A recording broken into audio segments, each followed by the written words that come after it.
अस्सलाम वालेकुम मिलियनेरो, आज मैं आपको बताने जा रहा हूँ कि फार्मिंग बिटकॉइन से बेहतर इन्वेस्टमेंट क्यों है। हर रोज़ है, अज़नू से आ रही है, क्यों है। और बाहर का मुल्क मैं आपको याद करवा दूं, मैं हमेशा आपको बताता आ रहा हूँ कि वहाँ के जो फार्मर्स होते हैं अमीर ज़ादे होते हैं। यहाँ का जो है ना सबसे पिसा हुआ है अजी गरीबा। यहाँ पे कोई अपनी औलाद को फार्मिंग में डालता नहीं है, अगर डालता है तो जी डेरा हमारा हो, शो ही मारने के लिए। और इससे पहले मैं आपको 2-3 चीज़ें याद करवा देता हूँ। नंबर 1, ये मेरे पीछे जो आपको खेती नज़र आ रही है ना, जब मैं छोटा हुआ करता था उन गांव से जब दूध लेने जाया करता था तो इतनी यहाँ पे कणक होती थी जिसको हम गंदम बोलते हैं, अपना बाजरा हुआ करता था, मकई हुआ करती थी। लेकिन पिछले 20 साल से जब मैं छोड़ के गया हूँ पाकिस्तान, ये बेआबाद है। यहाँ पे कोई कुछ नहीं उगा रहा, ये खाली है। ठीक है, एक फसल नहीं दिखाई दे रही किसी एक चीज़ की। वहां से जब मैं दूध लाया करता था तो 6 रुपए का किलो हुआ करता था, मेरे देखे देखे 8 रुपए हुआ, शायद 10 रुपए हुआ। ओके, लेकिन 6 और 8 रुपए मैंने देखे थे। खुला दूध जो मैं लेके आता था आजकल 110 रुपए का। ये 2 पीसेस ऑफ वाइटल इंफॉर्मेशन आपने याद रखनी है। मैंने खुद क्या तैयार किया हुआ है वो आपको अंदर जाके जब मैं स्टूडियो में हूँगा आपको समझाऊंगा। You must listen to this video गौर से आखिर तक, ताकि आप समझ सको कि ये जो हुकूमत की पॉलिसी है और हमारी जो गफलत है, जो हम कहते हैं हम बड़े गरीब हैं, हुकूमत को जो क्या कहते हैं खाने की कीमतें उसको फिक्स करना चाहिए, उसकी रेटें फिक्स करनी चाहिए, और हुकूमत उल्टा करती भी है। उस बात पे एक बात पे हमारी अमल करती है और क्या कहते हैं उस खाने की जो अशिया हैं, फ्रूट शूट सब्ज़ी वगैरह, इसकी जो रेट्स हैं फिक्स करती है। इसकी वजह से हमारे मुल्क में महंगाई हो रही है, इसकी वजह से फार्मिंग में कोई जाना नहीं चाह रहा। हत्ता कि ये अल्लाह ने गवाही दी है कि यार एक छोटा सा दाना है, मैं उसको कितने दाने कर देता हूँ। मकई की बात होती है ना कुरान में, आप खुद ही सोचो यार, एक मकई का दाना आप उगाते हो, चंद महीने बाद वो 700 दाने आपको वापस दे रहा है। Who gives you 700x return? कौन सी चीज़ आपको इतनी रिटर्न देती है? कोई बिटकॉइन नहीं देती आज तक। अगर जब से यार 2015 से मैंने आपको बोला था कि यार बिटकॉइन खरीदो, तब से लेकर आज तक it hasn't given me that return. मेरी भी 67-70% जो है ना एक्स, ये 80% एक्स होगी मैक्सिमम, और ये हर साल की बात कर रहा हूँ। खैर, कम टू द बोर्ड, ताकि आपको फुली समझा सकूं कि हम अपने पाँव को क्यों गोली मार रहे हैं। हम वो कौम है जिसका 70% पकौड़ों वाला तेल, चिप्स वाला तेल जिसपे हमारे पराठे बनते हैं, बाहर से आता है। हम वो कौम है जिसका लहसन जो हर हांडी में क्या कहते हैं पकता है, वो थाईलैंड से आता है, चाइना से आता है, ईरान से आता है। हमारे यार कितनी बार प्याज और टमाटर इंडिया से आए हैं। वी आर कोड़े, हमने ज़्यादा चालाकी नहीं दिखानी कि जी हम बहुत पढ़े लिखे हो गए हैं, हम तरक्की याफ्ता हो गए हैं, या हमारी नाक कट जाएगी अगर हम इस काम में पड़े। ये सुन्नत भी है कितने नबियों की, सहाबा की, कितने बड़ों वडेरों की हमारी, कि यार काश्तकारी करनी चाहिए। It's a noble profession. Let's come back to it. वाकई तन ज़राई मुल्क बने, पैसे कमाए, खुले पैसे कमाए। It's like investment like no other. ठीक है, ज्वाइन मी और पुश करते हैं हुकूमत को कि ये जो रोल है ना अपना प्राइस फिक्स करने का, इसको तोड़े। एंड आपको समझाऊंगा क्यों। आपकी अक्ल जो है ना वो ग्रो करेगी after listening to this argument इंशाल्लाह। अंदर चलते हैं स्टूडियो में। अच्छा मिलियनेरो, स्टूडियो के अंदर आ गए। यहाँ पे आप देख सकते हो 2 चीज़ें मैंने लिखी हुई हैं। एक पे मैंने लिखा हुआ है फिक्स प्राइस और यहाँ पे मैंने लिखा हुआ है नो फिक्स प्राइस। मेरा कहना यह है कि फिक्स प्राइसिंग जो होती है पाकिस्तान में सब्जी फ्रूट पे, उसकी वजह से हमारे खाने की चीज़ें महंगी भी हो रही हैं और अंत महंगी होंगी। ओके, बज़ाहिरन हमें तो आवाम जो है ना वो खुश लगती है। ओके, कि जी ये आवाम है और ये खुश है इसकी वजह से। बट मान लो मेरी बात, ये ना आर्टिफिशियल प्राइस को क्या कहते हैं दबाया जा रहा है। ओके, इसको अंग्रेजी में सप्रेशन बोलेंगे, ये किया जा रहा है। ओके, इसकी वजह से क्या होता है कि हमारा जो किसान है, अगर यहाँ पे हम कहें जी किसान है, तो वो मार्केट छोड़ के जा रहा है, वो खाना नहीं उगा रहा। हर साल हमारे 3 से 4% किसान जा रहे हैं। क्यों? कीमतें चीज़ों की हमवार नहीं है। कभी अगर मटर की कीमत ले लेते हैं, मटर कभी 300 रुपये होता है पर किलो, कभी 5 रुपये होता है। और ये जो कीमतें जो फिक्स कर रहे हैं उनको इसका कोई असर नहीं पड़ता, क्योंकि इनकी ये गवर्नमेंट की तरफ से और इनकी तनख्वाहें ना फिक्स है। फ़र्क पड़ता है तो किसान को पड़ता है, फ़र्क पड़ता है तो बेचने वाले को पड़ता है। मैं अगर एक मिसाल दूं, एक मेरे जानने वाले हैं 100 कनाल पे उन्होंने मटर लगाया था। 4-5 साल पहले उन्होंने ना मैदान छोड़ दिया। कहते हैं कि शुरू में तो थोड़ा फ़ायदा हुआ, लेकिन टुवर्ड्स द एंड जब पूरी फसल तैयार हो गई तो हमें मंडी में 5 रुपये पर किलो मिल रहा था, एंड हमने गवारा ही नहीं किया कि उसको हम उखाड़ें, क्योंकि उसकी जो प्राइस थी उखाड़ने की, उसको मंडी तक लेके जाने की, इट वाज यानी उसमें प्रॉफिट नहीं थी। तो उन्होंने पूरी फसल रहने दी। और मैं आपको बात बताऊं उन्होंने क्या किया, मैदान छोड़ दिया।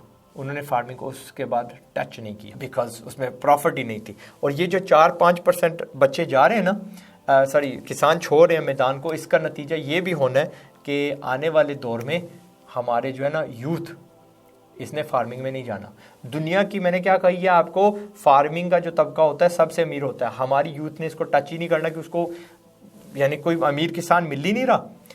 कीमतें देखो, मैदान छोड़े जा रहे हैं। इसका नतीजा क्या होता है, इसका नतीजा ये होता है जो पहले ही हो रहा है कि 70% हमारा जो ऑयल है अपना क्या कहते हैं खाने वाला बाहर से आ रहा है, क्योंकि हमारे किसान तो मैदान छोड़ के जा रहे हैं। हमारे तो फिक्स प्राइसेस का रोल है, ये वो कंपटीशन, दूसरा मसनूई तौर पे सारा कुछ दबाया जा रहा है।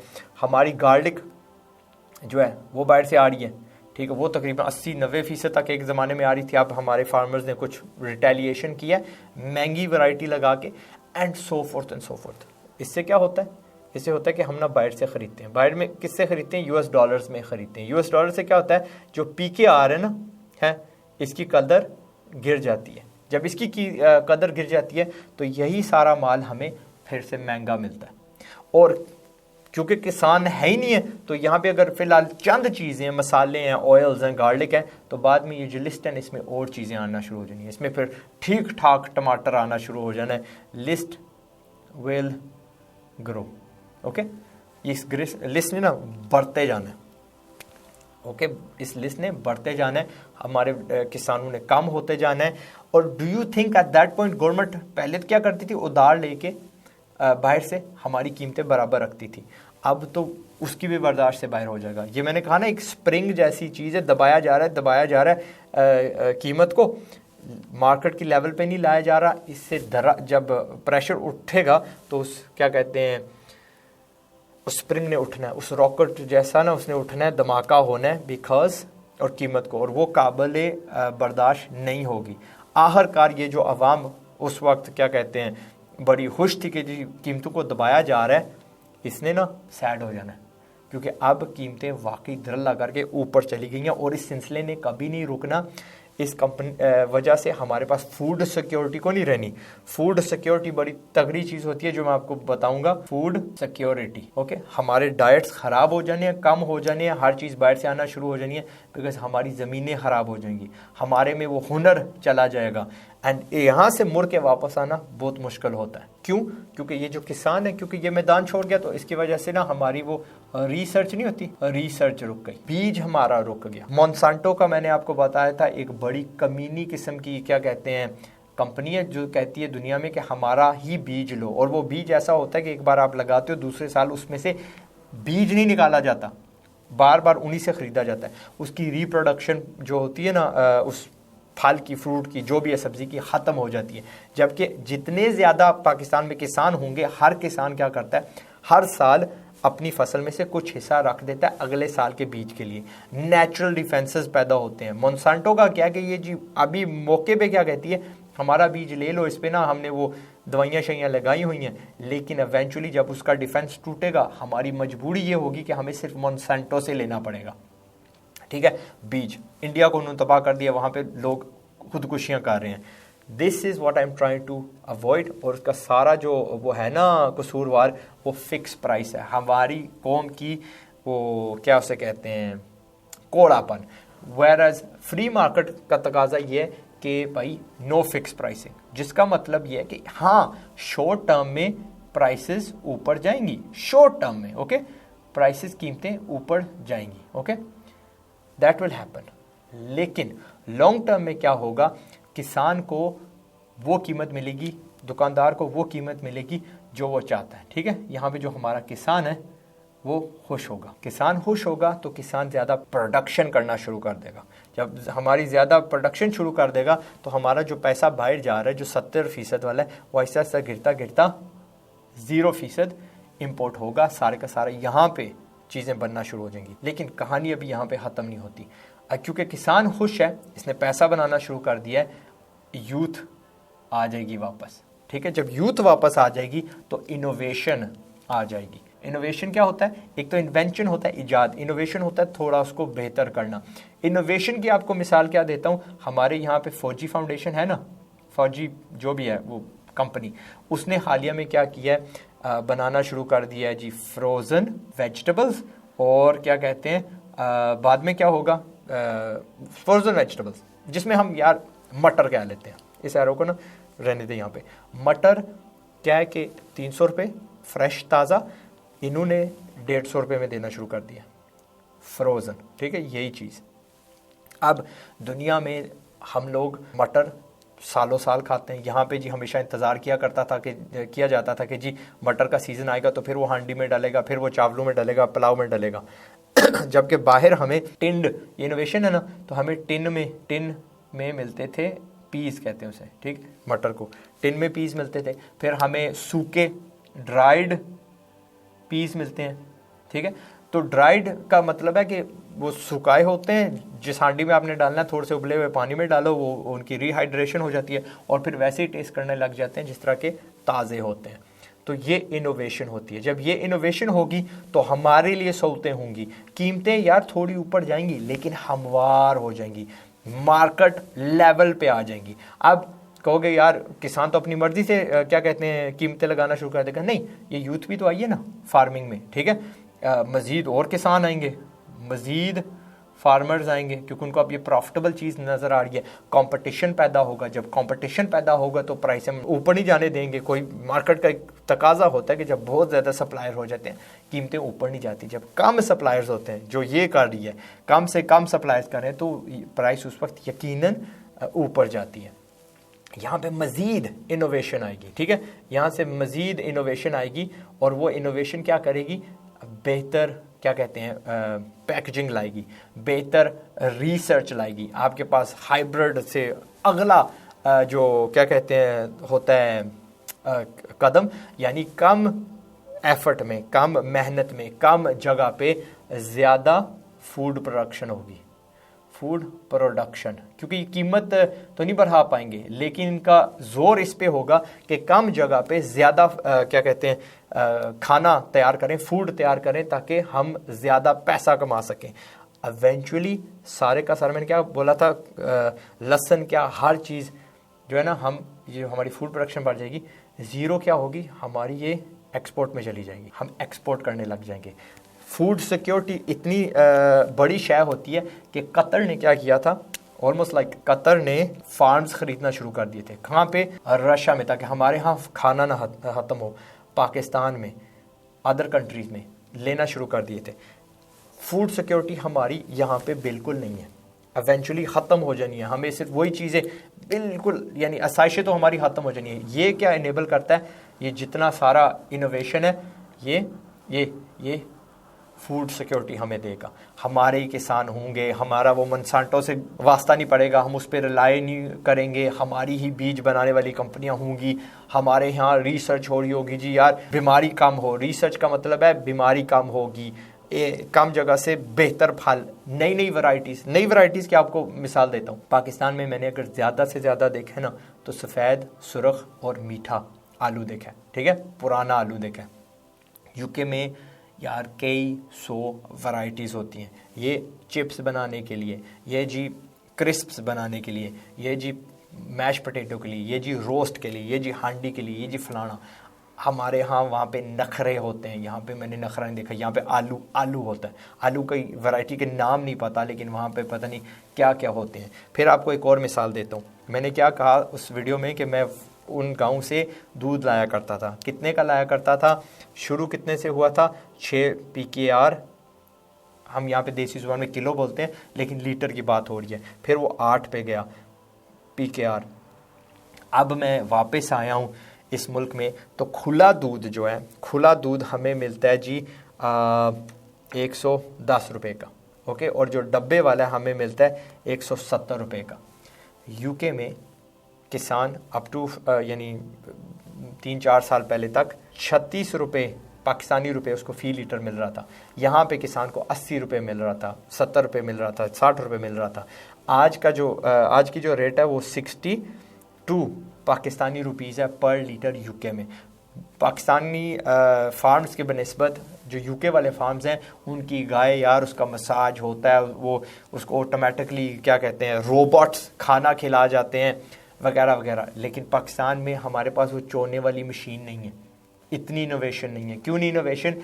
बिकॉज हम लोग अपने बच्चों को फार्मिंग में नहीं जाने देते, फार्मर्स भाग रहे हैं, चीज़ हमारी बाहर से आ रही है, इंपोर्ट बहुत ज़्यादा हमारी चीज़ होती है। जो पाकिस्तान में चीज़ बनती है उसकी क्वालिटी बिल्कुल घटिया है। हम इंपोर्टर बन रहे हैं हर चीज़ के, एक्सपोर्टर नहीं बन रहे। फिर हम कहते हैं कि यार हम 7वीं या 5वीं 6ठी दुनिया की सबसे बड़ी कंट्री है, यूथ हमारा असास है, ज़राई मुल्क है। ना तो हम ज़राई मुल्क है, ना हमारी यूथ का सही इस्तेमाल हो रहा है। ये यूथ जब देखेगी यार कि पैसा क्या कहते हैं फार्मिंग में है तो तब जाएगी, फिर ये मशीनें लेगी, फिर ये इनोवेशन करेगी। ये मिसाल आपको इसलिए दे रहा हूँ कि ये आउट ऑफ कंट्रोल है। यूके में बहुत अरसे बाद 36 रुपये से 62 रुपीज़ हुई है। तो मैं आपको कह सकता हूँ कि अगले 4-5 साल 62 रुपीज़ ही कीमत तय रहनी है, ठीक है। तो लेकिन पाकिस्तान में देख लेना 2-3 साल में ये 150 रुपया लीटर होगा अगर हमने ये फिक्स्ड प्राइस वाला रोला ख़त्म ना किया, क्योंकि दूध पे भी फिक्स्ड प्राइस का रोला होता है। Let the market make money. खुदाया आप लोग जो हो, हमारे जो मुल्क को चलाने वाले हो, आपको नहीं पता बिजनेस क्या है, कारोबार क्या है, पैसा किस तरह कमाया जाता है, दुनिया कैसे चलती है। जब इस पे कैद डाली जाएगी तो हमारे काबिल लोग बाहर चले जाएंगे, यहाँ पे कुछ नहीं कर पाएंगे। Okay, so we need farmer, हमारा काबिल बंदा होता है। ये कोरोना आया ना तो अपना फूड की कीमतें ऊपर चली गई हैं क्योंकि प्रोडक्शन ख़त्म हो गई है। इस दौर में हमारे यहाँ पे फाके होते हैं, यहाँ पे कम से कम शुक्र अल्लाह का हमारे पास कुछ ना कुछ ये जिंदाबाद फार्मर्स थे, ठीक है। यूके में मुझे पता है शेल्फ ख़त्म हो, यानी शेल्फों पे दुकानों के खाना ख़त्म हो गया था क्योंकि वो यूरोप पे बहुत ज़्यादा रिलाई करते हैं। हत्ता कि वो भी चीज़ें बनाते हैं, रार पार होती हैं, उनका क्या कहते हैं इन्हिसार 100% यूरोप पे नहीं है, लेकिन स्टिल क्योंकि वो ज़्यादा फिटे हुए वहाँ पे हम लोग खाना पीना हमारा बहुत वैरायटी में होता है। तो खैर मैंने आपको एजुकेट करना, मैंने आपको लेक्चर नहीं देना, समझ गए हो। वाई क्या कहते हैं, no price fix is a good option और price fixing is a bad option.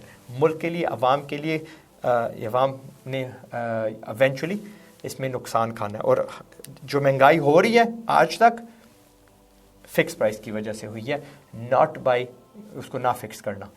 ये खुलेगी, आर्जी तौर पे थोड़ी महंगाई होगी। हुकूमत क्या कर सकती है, 2 साल का 3 साल का एडवांस नोटिस दे दें कि जनाब ये होने वाला है, हम मार्केट वैल्यू पे आने वाले हैं। तो हर बंदे की जिसकी हिम्मत है अपने वेरे लहसुन लगा ले, पुदीना लगा ले, जो भी उसको टमाटर लगा ले, हर चीज़ लगा ले। हम ये चीज़ें स्कूल में सिखाएं कि यार फार्मिंग कैसे होती है। मेरा सिलेबस जो भी मुकम्मल नहीं हुआ उसमें फार्मिंग लिखी हुई है। तो फौजी वाले जिंदाबाद, इनको मैं कैसे जिंदाबाद लिखूं, बस जो है बस ठीक है, दिनों मैंने बोल दिया जिंदाबाद, क्योंकि इन्होंने यहाँ पे फ्रोज़न माल लाना शुरू कर दिया।